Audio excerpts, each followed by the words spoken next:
యావత్ దేశంలో జాతీయ స్థాయిలో ఒక అపూర్వమైనటువంటి సంచలనాన్ని సృష్టించేటువంటి నిర్ణయం తీసుకున్న కవిత గారిని నేను అభినందిస్తున్నాను. తెలంగాణ రాష్ట్రంలో మొట్టమొదటిసారిగా బీసీ వెనుకబడినటువంటి కులాలు ఎస్సీ, ఎస్టీ, బీసీ, ఓసీలలో కూడా పేదవాళ్ళు ఉన్నారు. వీళ్ళందరి యొక్క అభ్యుదయం కోసం గలమెత్తి గర్జించేటువంటి సాహసం చేసిన జాగృతి యొక్క అధ్యక్షురాలు కవిత గారిని ప్రత్యేకంగా అభినందించాలి. ప్రతి వాళ్ళు రాజకీయమైనటువంటి వేదిక కావాలని కోరుకుంటారు, పదవులు కావాలని కోరుకుంటారు.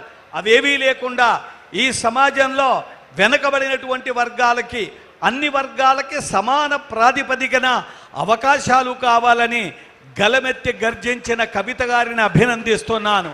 చాలామంది అనుకున్నారు ఎస్సీలు, ఎస్టీలు వీళ్ళే వెనకబడ్డారని.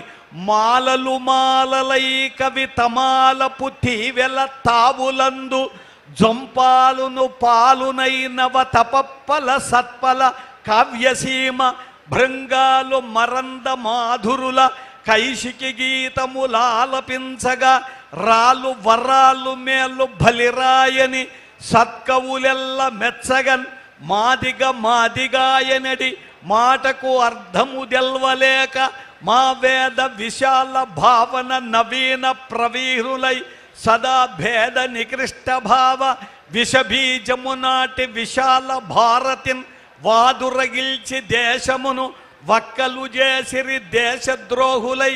చాలామంది ఈ దేశంలో మాదిగా అనే కులాలే వెనకబడ్డాయి అనుకున్నారు. చాలా కులాలకు తిండి లేక పస్తులుండే బాధపడేటువంటి వ్యక్తులు చాలా కులాలు ఉన్నాయి. బీసీలలో ఎస్సీ ఎస్టీలో దిలిపెడితే భారతదేశంలో ఎస్సీలు ఎస్టీలు మాత్రమే వెనకబడిన కులాలని అనుకున్నారు. మంచి చెడ్డలు లోకమందున ఎంచి చూడగా రెండే కులములు మాల ఎన్నది అయితే మాలనే నగుదున్నాడు గురజాడ అప్పారావు.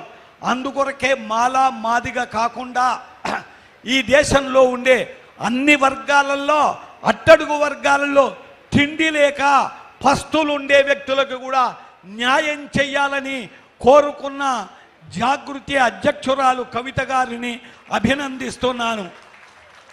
చాలామంది పార్టీలు పెట్టారు, సంస్థల్ని స్థాపించారు. కానీ వాళ్ళు రాజకీయమైనటువంటి పరపతి కోసం మాత్రమే పదవులు కావాలని ఆశించారు. ఏ పదవి లేకుండా మొత్తం దేశంలో అందరికీ సమాన అవకాశాలు రావాలని ఈ ప్రాతిపదికన ప్రారంభం చేసిన కవితని ప్రత్యేకంగా అభినందిస్తున్నా. ఆమె వయస్సేం పెద్దది కాదు, కానీ ఈ వయస్సులోనే ఒక అద్భుతమైనటువంటి వినూతనమైనటువంటి ఆలోచనతో ఈ కార్యక్రమాన్ని ప్రారంభం చేసిన కవిత గారిని నేను అభినందిస్తూ ఆశీర్వదిస్తున్నా. నాకు 73, ఆమెకు 50 ఏళ్ళు కూడా ఉండవని నాకు తెలుసు. అందువల్ల మనమందరం ఎవరు ఏది చేసినా సమాజంలో మంచి పని చేసిన వాళ్ళను సమర్థించాలా. మొత్తం ఏది యావత్ దేశంలో ఉండే వెనకబడిన బడుగు బలహీన వర్గాల అభ్యుదయం కోసం ఎవడు ముందుకొచ్చినా వాడికి సింహాసనం వేసి అతన్ని సమర్థించి ముందుకు నడిచిన వాడే మనిషి. లేకపోతే వీళ్ళదే కులం, వీళ్ళదే వర్గం, వీళ్ళదే నేపథ్యం, వీళ్ళదే కుటుంబం అనేటువంటి విచక్షణలోకి వెళ్ళడం అనేటువంటిది అవివేకమైనటువంటి ఆలోచన.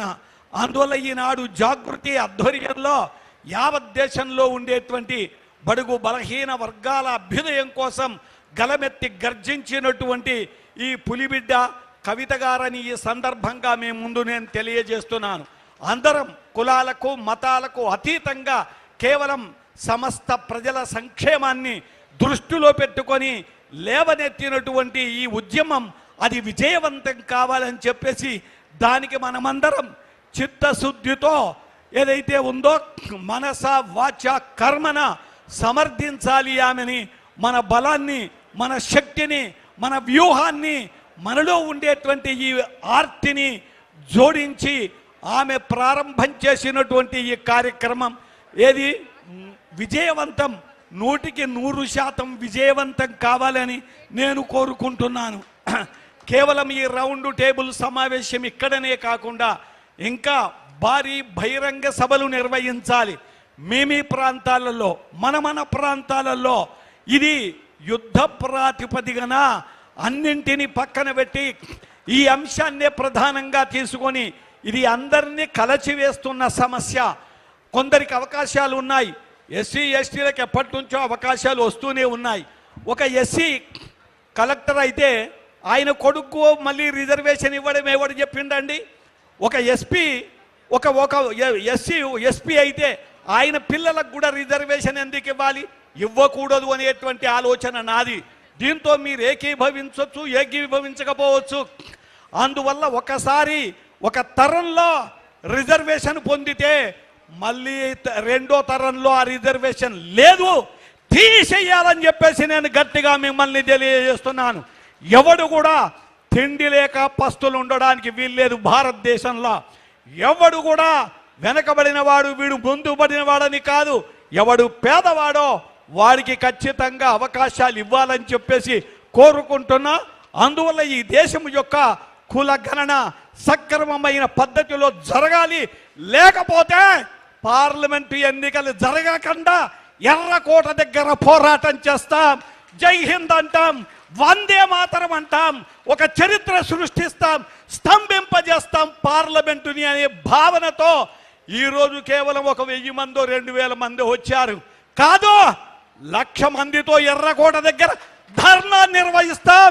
ఖబర్దార్, జాగృతి ఆధ్వర్యంలో ఉద్యమం నడుస్తున్నది. రైళ్లు, బస్సులు, విమానాలు అన్నిటితో ఢిల్లీ కోటను ముట్టడించే ఒక మహాప్రయత్నం చేయాలని జాగృతి అధ్యక్షురాలికి కాదు, ఇక్కడికి వచ్చినటువంటి మీ అందరికీ నేను తెలియజేస్తున్నా. సింహగర్జన, పులిబిడ్డ, తెలంగాణ పులి పంజా విప్పింది. మీ ఈ ఉద్యమం ఏదైతే ఉందో, తెలంగాణలో ప్రారంభమైన ఉద్యమం యావత్ దేశంలో, భారతదేశంలో అన్ని రాష్ట్రాలకి విస్తరించాలా.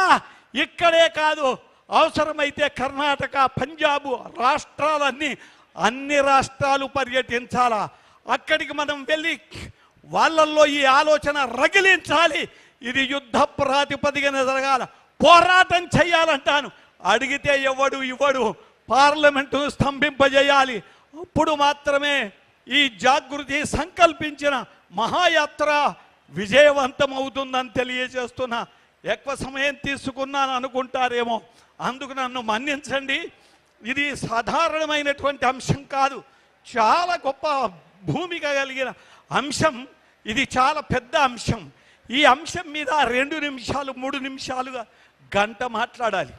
అప్పుడు మాత్రమే దీనికి న్యాయం చేసిన వాళ్ళం అవుతాం.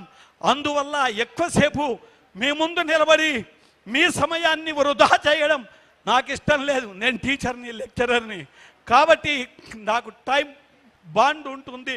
కాబట్టి ఇక్కడ నిలబడి మాట్లాడే అవకాశం రావడమే ఒక గొప్ప అంశం అని చెప్పేసి నేను భావిస్తూ, మనమందరం ఏదైతే ఉందో తెలంగాణ జాగృతి వ్యవస్థాపకురాలు, అధ్యక్షురాలు స్థాపించినటువంటి ఈ నినాదాన్ని యావత్ దేశంలో మారుమ్రోగించేటట్టుగా చేయాలని కోరుకుంటూ విరమిస్తున్నాను.